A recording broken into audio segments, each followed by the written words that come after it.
In this video, I want to talk about some improvements that For Honor have made. Some people have come into my Twitch stream. We've discussed some things, and I wrote some things down, and I think these changes, if they were to occur in For Honor, it would push it from sort of a 7 or 8 out of 10 game to a 10 out of 10 game for the casual player. Personally, For Honor for me, I like it a lot. It has a lot of the elements which make a great PvP game, but there's a few things we could change in this game, or Ubisoft could change in this game to really improve For Honor.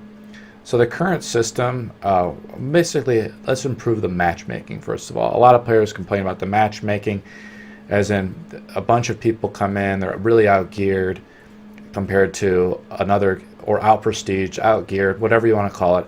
And the current system, the way it is from what I've been told, is it's based on skill.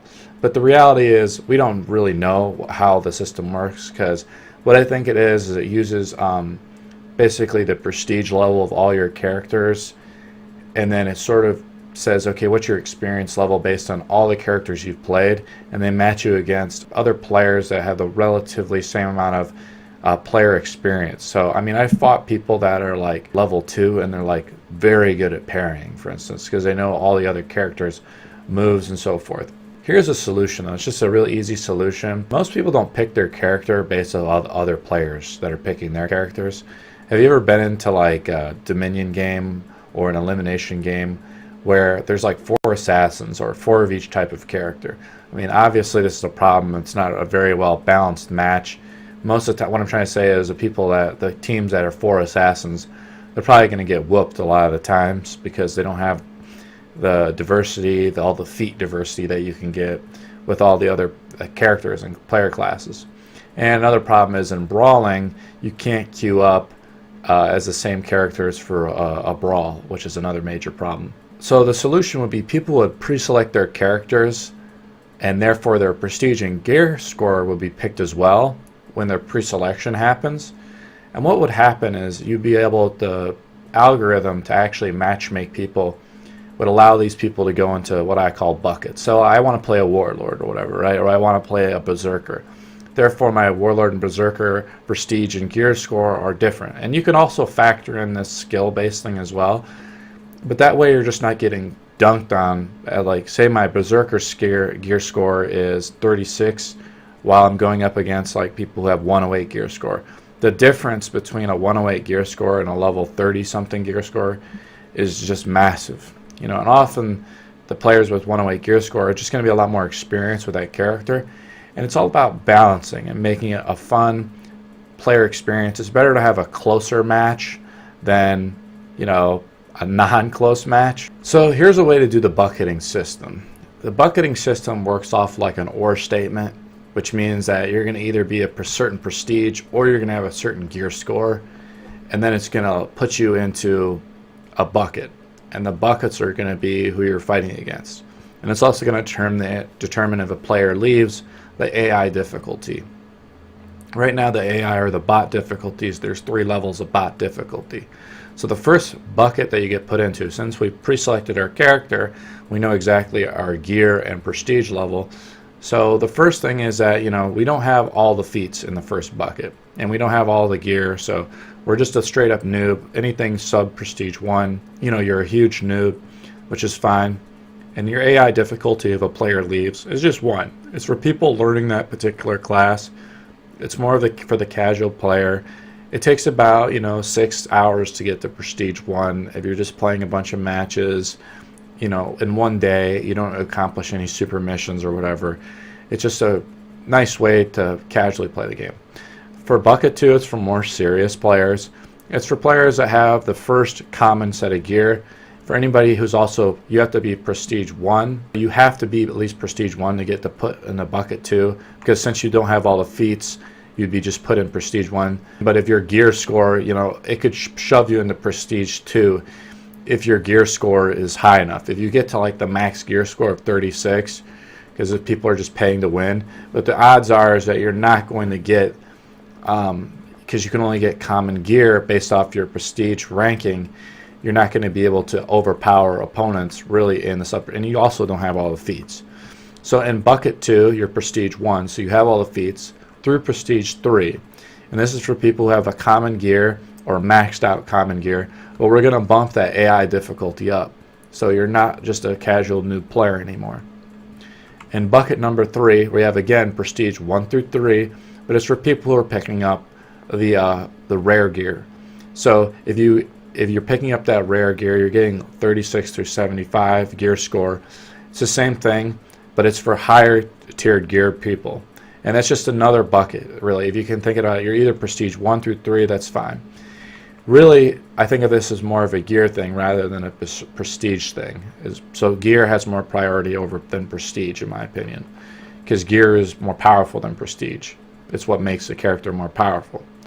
In number 4, we have either a prestige level 3 character, or you have level 75 through 107. Those are the people that have all heroic gear up to almost fully maxed gear. But the AI difficulty is max AI difficulty, because we don't want, the problem is a lot of players, they quit, and then the crappy AIs skew the game.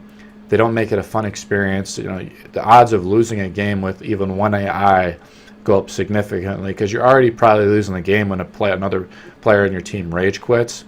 So make the AI difficulty very difficult for the other team. You know, balance it out. Make it difficult for the other team. But here's the thing, really. So in the last bucket, or bucket number 5, so the reason why we have it, so you can't just keep your gear score lower and gain higher and higher prestige. And we're going to get to the reasons why later. You want to actually incentivize players to get their gear up because of the rank system I'm going to talk about. But for people who are trying to just like lollygag by keeping their gear score lower, well, automatically will bump you up theoretically if you have a higher prestige. And here's a prestige level, the bucket number 5. So if you're any rank of prestige 4 or more, and so basically what I'm trying to say is any. Once you get to prestige 4 and you're like lollygagging your gear, well, you're going to be punished because you're going to be put into the number 4. But you have any gear score and you're going to be at max. So by the time you get to a prestige 4. Now here's the last bucket. You could be any prestige rank, but if you have 108 or the max gear score, and also we're going to use max AI, you're going to be put into the 6th bucket. Basically, here's what I'm trying to say is, if you have 108 gear, you're going to be put into this bucket. But if you get to prestige 4 and you don't have 108, if you just want to sit at 107 gear, that's fine, but you're not going to be put into the last tier here. So there's people, I guess, that could camp out at 107, but we push them into the next bucket. So they could have 107 sort of twink their character, so they could say it'd be like a prestige, higher prestige character. But then you could say, well, okay, well then prestige 5 plus or 108 characters. So we push out all those prestige 4 people into the final bucket, so they're not just twinking their characters at 107. See what I'm saying? So I could say, so this would be prestige 5 plus instead of any. But the reality is it's prestige 5 plus or any. You see what I'm saying? And then again, we have very difficult bots that are playing. And then they would play to their classes, like in Dominion mode. If they were a heavy, they would try to like take over and guard a node. Here's the problem with bucketing players. It'll increase wait times. The reality is it'll increase wait times, which are already kind of long, at least for the PC. They could be like lasting 2 or 3 minutes, which is totally normal for a PvP game. Like Smite, sometimes the game times for that, or the wait times for Smite would be, 5, 6, 7 minutes, or even 10 minutes. And the really high elo system with Smite, they would wait 30 minutes for a game. So there's the really, really hardcore players that have been playing the game for years that are waiting. So I don't know the analytics, but you still want to have it balanced. It creates a positive experience. And again, if say if a player's on a winning streak and he's in the bucket 4, well, give him a challenge. Bump him up to bucket 5. It's not solidified. He might complain, but the reality is like, well, you've won 3 games in a row. We're giving you a challenge now, so we're buffing you up. Or like the player, the prestige 4. The reality is by the time you get prestige 5, you should have 108 gear. That's really how the math works. Like, you're going to have enough steel and so forth to really max out one of your characters. And remember, this is only character specific since you're queuing with that character. So you could always go back, play with. It also incentivizes players to play other characters, start from the lower bucket system, get more steel, and use that reward system to get more steel so they can actually level up these other characters if they get to prestige 5 and they don't have the 108 gear.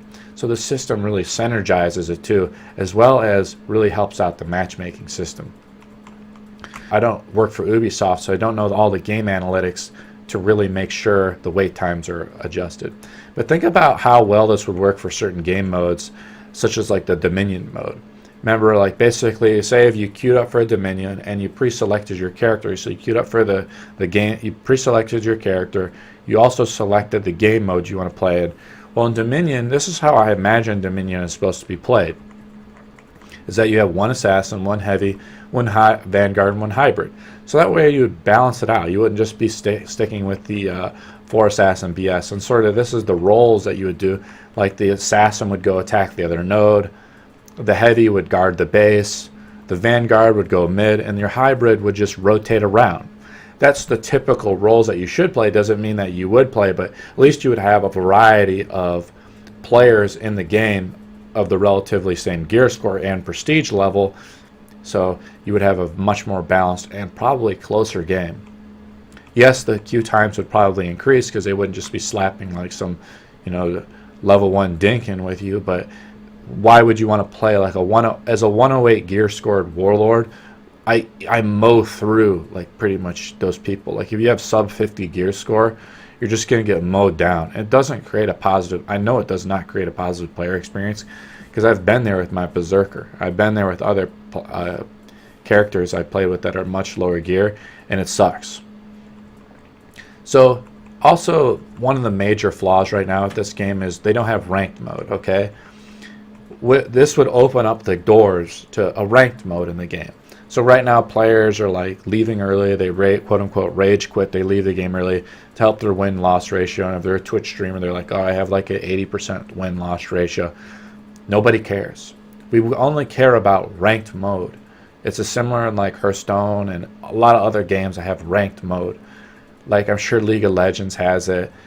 And basically to do ranked mode, you'd have to have a 108 gear score. You could be any prestige level, but you have to have 108 gear score. Basically, no noobs allowed. You could say, okay, well, if you want to put a prestige limitation, you have to be prestige 3. So you can't be like a super noob. That's the whole point. But if you want to do ranked, there you are. But also would pair you within your own rank anyway. So like a rank 25 person, aka a lower ranked person, probably would be also correlated with a low prestige person, just by nature. The bots that would leave if a person rage quits, we're going to get to rage quitting in a second, bot would only be a level 2, so it wouldn't be a max level bot. Unlike in the more casual games where we want to have a more positive experience, this is a more serious, competitive ranked system where it actually has a lot of meaning. So the bot level would only be level 2. The ranking, I'm just doing a quick and dirty. I'm not reinventing the wheel here. Just kind of a ranking system, 25 through 1. You're going to have the 3 stars per rank. If there are players on a winning streak, they gain more stars to jump up their rank, and you're playing with players that have the same rank. You have ranking system. This ranking system, it exists separately in all game modes. So if you want to just be like a rank 1 dueler, go for it. You want to be a rank 1 brawler, go for it. Elimination, same thing. Dominion, go for it. You could, and then the cool thing, it would open up features. You could queue up with teams more, it'd be more team friendly. While you could queue up casually, but also you could form guilds. So I know a lot of my players here that watch my channel. Hell, we could form Asbog's clan, or something like that. We could all form a guild together, or I could join some other guy's guild or team, and we could queue up together. It would be it would make, you see what I'm saying? It would just make the game a lot better. The new features that you could also add, so that you could just add to the game to make it better. You just add a button when you're queuing up that you don't want to join a late game. In other words, you have that experience where you join a game and the bot is already dead, or you're joining a player who's already died, that's already like rage quit. We get it. It sucks, and that it doesn't create a good player experience. So I had a little checkbox like, hey, if you're more casual, yeah, I'll join a dead player, and I don't mind joining another dead player, but I don't want to join a game late. And again, if you up the bot difficulty, players wouldn't complain as much either.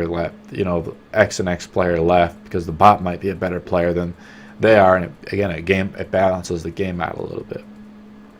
Or remember, like, there's players that, like, they'll rejoin the queue. The 3 other players left, but you have one guy who's like, hey man, I want to learn the game, but he has 3 other bots in his team. Well, now those 3 bots are level 3, so it's like the guy has a fighting chance while other players are like joining and replacing those bots.